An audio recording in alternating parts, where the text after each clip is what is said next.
திரைக்குறள் நேயர்களுக்கு வணக்கம். கூலி ஆடியோ லான்ச் பிரம்மாண்டமாக ரொம்ப சூப்பராக நேரு ஸ்டேடியத்தில் பெரிய பட்டாளம், அதாவது ரசிகர்கள் பட்டாளம், அதுக்கப்புறம் வந்து திரையுலகத்தினர் எல்லாரும் கலந்துக்கிட்டாங்க. ரொம்ப பிரம்மாண்டமான விழா இது. இந்த விழாவில் பங்கேற்றவர்கள் அப்படின்னு பார்க்கும்போது the one and only super star Rajinikanth sir, Kalanithi Maran அவர்கள், காவேரி மாறன் அவர்கள், அதுக்கப்புறம் வந்து காவியா மாறன் அவர்கள், அவங்க எல்லாரும் ஃபேமிலியோடு வந்திருந்தாங்க. அதுக்கப்புறம் வந்து நமது நடிகர்கள் அப்படின்னு பார்க்கும்போது ஹிந்தி நடிகர் ஆமீர் கான், தெலுங்கு நடிகர் நாகார்ஜுனா, அதுக்கப்புறம் வந்து உபேந்திரா, அதுக்கப்புறம் வந்து நமது ஷோபின் சாகிர், அதுக்கப்புறம் டி ராஜேந்திர அவர்கள், இவங்கெல்லாம் வந்து இந்த விழாவுக்கு வந்திருந்தது அப்படிங்கிறது ரொம்ப சிறப்பான ஒரு விஷயமா இருந்தது. இந்த விழாவில் ஒவ்வொரு விஷயங்கள் பேசும்பொழுதும் ஒவ்வொருத்தரும் வந்து பேசும்போதும் ரொம்ப மன நெகிழ்ச்சி ஆகிட்டாங்க எல்லாரும். இந்த மாதிரியான ஒரு பட வாய்ப்பு கிடைச்சதே எங்களுக்கு ரொம்ப ரொம்ப சந்தோஷமான ஒரு விஷயம் அப்படின்னு சொல்லி, அதில் ஹைலைட் என்ன அப்படின்னு பார்க்கும்போது எப்பவுமே நம்ம சூப்பர் ஸ்டார் ரஜினிகாந்த் அவர்கள் பேசுகிறது தான். சூப்பர் ஸ்டார் ரஜினிகாந்த் அவர்கள் வந்து பேசுகிறப்போ அவங்க வந்து என்ன சொல்கிறதுனா, யாரை பற்றி எப்படி சொல்ல போகிறாரு, எப்படி கலாய்க்க போகிறார் அப்படின்னு சொல்லி தான் எல்லோரும் காத்திருந்தாங்க.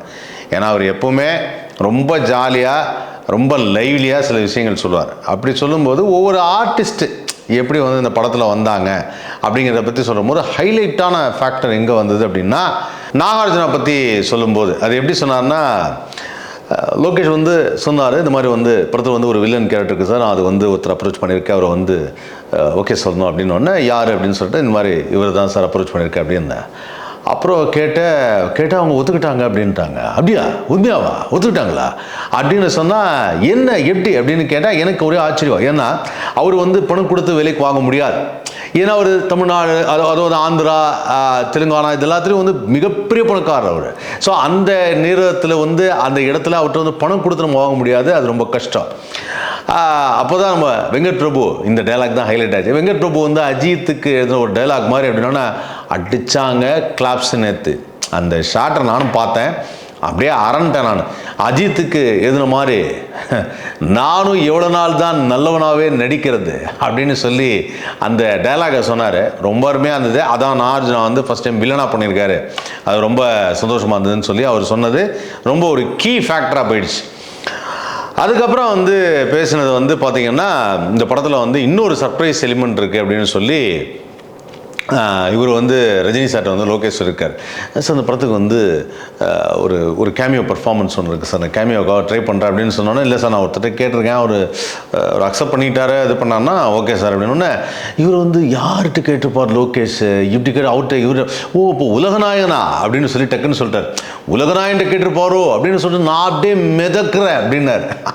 அந்த இடம் ரொம்ப நல்லா இருந்தது. நான் அப்படியே மிதக்கிறேன் அப்படின்னா பயங்கர ஹாப்பி எல்லாம் ஆடியன்ஸ் எல்லாம். அப்போ அவர் சொல்லும்போது சொன்னார், இல்லை நான் ஏன்னா இவர் வேறு கமல் சாருடைய ஃபேன் ஆச்சு, யார் லோகேஷை சொல்கிறார், கமல் சாரோட ஃபேன் ஆச்சு, இவர் வந்து ஒருவேளை கமல் சார் அடிக்க வச்சுட்டா எப்படி இருக்கோ அப்படின்னு சொல்லி யோசித்தேன் அப்படின்னார். ஆனால் அந்த டைமில் வந்து டக்குன்னு அடுத்தது சொன்னார். ஆனால் அவர் வந்து சொல்லும்போது தான் தெரிஞ்சது, இல்லை நான் வந்து ஹிந்தி நடிகர் கேட்டிருக்கேன், ஆமீர் கான் வந்து அக்செப்ட் பண்ணிட்டா. என்னங்க சொல்கிறீங்க, இங்கே எப்படியோ சவுத்தில் வந்து உலகநாயகனும் அந்த மாதிரி நார்த்தில். ஏன்னா ஒரு ஸ்கிரிப்டை சூஸ் பண்ணுறதுக்கு 2 வருஷம் ஆகும். 2 வருஷம் ஒரு கதையை வந்து சூஸ் பண்ணி நடிக்கணும் அப்படின்னு சொன்னால் 2 இயர்ஸ் ஆகும். அவர் ஒத்துக்கிட்டாரா அப்படின்னு கேட்டோன்னே அதுக்கு ஆமீர் கான் வந்து ஸ்டேஜில் பதில் சொல்லியிருக்கார். அவர் சொல்லியிருக்கார், ரஜினி சார் நான் இந்த மாதிரி கேட்டாங்க, they asked me for this film, I didn't even ask the script anything, I asked when to come for the shoot, that's it, because I am your biggest fan அப்படின்னார். அப்போது மிர்ச்சி சிவா அவர் கேள்வி கேட்டார், what is the one quality, ஒரே ஒரு quality நீங்கள் ரஜினி சார்லேருந்து எடுத்துக்கணும் அப்படின்னு நினச்சிங்கன்னா என்ன எடுத்துப்பீங்கன்னா, ஹிஸ் ஸ்மைல் அப்படின்னார். அதாவது என்னென்னா, ஆமீர் கானுடைய ஸ்மைலு ரொம்ப ரொம்ப அழகாக இருக்கும். நாம் வந்து அவர் ரொமான்டிக் ஹீரோ, நார்த் இந்தியனை அவர் பார்க்குறப்போ, அந்த பாட்டிலெலாம் பார்க்குறப்போ ரொம்ப சாமிங்கான பர்சனு, நிறைய கேர்ள் ஃபேன்ஸு, இப்படி எக்கச்சக்கமான. ஆனால் ஆமீர் கானுக்கு பிடிச்சது என்ன அப்படின்னு பார்த்தீங்கன்னா, சூப்பர் ஸ்டார் ரஜினிகாந்த் அவருடைய ஸ்மைல். அந்த ஸ்மைல் வந்து எனக்கு ரொம்ப பிடிச்சிருக்கு அப்படின்னு சொல்லி அவர் வந்து மேடையில் சொல்கிறார். அது ரொம்ப நல்லா இருந்தது. அதுக்கப்புறம் வந்து ரொம்ப நான் பார்த்து ரொம்ப வியந்து போனது அப்படின்னு பார்க்கும்போது ஸ்ருதிஹாசன் சொன்ன ஒரு விஷயம். ஸ்ருதிஹாசன் சொன்னாங்க, நான் வந்து செட்டில் இந்த மாதிரி வந்து அடிக்கடி உள்ளே வந்து நான் பாடல் எப்பயாவது அப்படியே பாட்டு பாடிக்கிட்டே இருப்பேன். அப்போ வந்து ரஜினி சார் வந்து என்ன நான் டைலாக் வந்து பார்த்துட்டு இருக்கேன் அப்படின்னு சொன்னாரா. அப்போ ஸ்ருதிஹாசன் வந்து, ஓ சாரி சார், நான் இப்படி தான் இயல்பாக பாட்டு பாடிட்டே இருப்பேன். சரி ஓகே அப்படின்னாங்களாம். ஒரு நாள் அப்புறம் கம்முன்னு இருந்தாங்களாம். உடனே ரஜினி சார் கேட்டலாம், என்ன நீங்கள் பாட்டு பாடல அப்படின்னு சொன்னேன். அப்போ உடனே ஸ்ருதிஹாசன் சொன்னாங்க, இல்லை நீங்கள் டைலாக்லாம் பார்த்துட்டு இருப்பீங்க, நான் ஏதோ விளையாட்டுத்தனமாக இருந்துட்டேன் அப்படின்னா. அப்போது அவங்க வந்து இல்லையே நீங்கள் பாடம் நல்லா இருக்குமே அப்படின்னோடனே ஸ்டேஜில் அவங்க சொல்கிறாங்க, ரஜினி சார் உங்களுக்காக நான் ஒரு லைன் பாடுறேன் அப்படின்னு. ஸ்ருதிஹாசன் அஃப்கோர்ஸ் நம்ம எல்லாத்துக்கும் தெரியும், உலகநாயகன் கமலஹாசன் அவருடைய பொண்ணு. உலகநாயகன் கமலஹாசனும் சூப்பர் ஸ்டார் ரஜினிகாந்தும் எவ்வளோ க்ளோஸ் ஃப்ரெண்ட்ஸுங்கிறதும் தெரியும். முதல் படத்துலேருந்து இப்போ வரைக்கும் அந்த ஃப்ரெண்ட்ஷிப் வந்து மெயின்டைன் ஆகுது. அந்த டைமில் இப்போ வந்து ஒரு இண்டஸ்ட்ரியில் சொல்லுவாங்கள்ல, ரஜினி ஃபேன்ஸ் கமல் ஃபேன்ஸ் இப்படிலாம் சொல்லுவாங்க. உலகநாயகன் கமலஹாசனுடைய பொண்ணு ஸ்டேஜில் வந்து சூப்பர் ஸ்டாருக்காக ஒரு பாட்டு டெடிகேட் பண்ணுது. அந்த பாட்டு என்னென்னா, சூப்பர் ஸ்டாரு யாருன்னு கேட்டா சின்ன குழந்தையும் சொல்லும் அப்படின்னுச்சு. அவ்வளோதான், செம்ம கிளாப்ஸ். இதை பார்க்கும்போது எனக்கே ரொம்ப ஹாப்பியாக இருந்தது. அதை பார்க்குறப்ப என்னென்னா, நாம் யாருடைய ஃபேனாக வேணா இருக்கலாம், எவ்வளோ பெரிய ஆக்டருடைய பசங்களாக கூட இருக்கலாம், ஆனால் இவங்க எல்லாரும் ஒருத்தருக்கு ஃபேன், அவர் தான் சூப்பர் ஸ்டார் ரஜினிகாந்த் அப்படிங்கிறத ப்ரூவ் பண்ணிட்டாங்க அந்த இடத்துல. அது ரொம்ப பார்க்குறதுக்கே ரொம்ப ரொம்ப ஹாப்பியாக இருந்தது. அதுக்கப்புறம் வந்து சாண்டி மாஸ்டரை பற்றி சொல்லும்போது ரஜினி சார் சொன்னார், இது பார்ப்பா, நான் வந்து 1950s நான் வந்து கொஞ்சம் நிறையா இத்தனை கிலோமீட்டர் ஓடிட்டேன், அதனால் நீ கொஞ்சம் ஹேண்டில் வித் கேர் அப்படின்னாராம். பாட்டுக்கு டான்ஸ் ஆடுறதெல்லாம் இப்படி பண்ணலாம் சார் இப்படி பண்ணலாம் சொன்னால் சாண்டி மாஸ்டர்கிட்ட வந்து ரஜினி சார் சொன்னாராம், ஹேண்டில் வித் கேர், நான் இவ்வளோ கிலோமீட்டர் ஓடிட்டேன், நான் நிறைய பார்ட்ஸ்லாம் ரீப்ளேஸ் பண்ணியிருக்காங்க, அதனால் அதுக்கு தகுந்த மாதிரி அப்படின்னாராம். ஸோ அது ரொம்ப ரொம்ப என்ன சொல்கிறதுன்னா, ரொம்ப எளிமையாக ஒரு விஷயத்தை சொல்கிறார் அவர் வந்து சாண்டி மாஸ்டரை பற்றி சொல்லும்போது. அண்ட் நாகார்ஜுனா பற்றி சொன்னது, அதுக்கப்புறம் வந்து ஆமீர் கான் பற்றி சொன்னது, அதுக்கப்புறம் வந்து லோகேஷ் கனகராஜ் பற்றி சொல்லும்போது அவர் சொன்னார், நான் வந்து லோகேஷ் கனகராஜோட ஒரு இன்டர்வியூ பார்த்தேன், நான் ஏன் இன்டர்வியூ கொடுக்குறதில்ல, கடந்த ஒரு 3-4 வருஷமாக அதை கேட்டுருக்கான், நான் வந்து யாருக்குமே இன்டர்வியூ கொடுக்குறது இல்லை. அப்போ லோகேஷ் கனகராஜோட இன்டர்வியூ பார்த்தேன், நாகார்ஜுனா இன்டர்வியூ பார்த்தேன், அதெல்லாம் பார்க்கும்போது தான் லோகேஷ் கனகராஜ் இன்டர்வியூ பார்த்தேன்.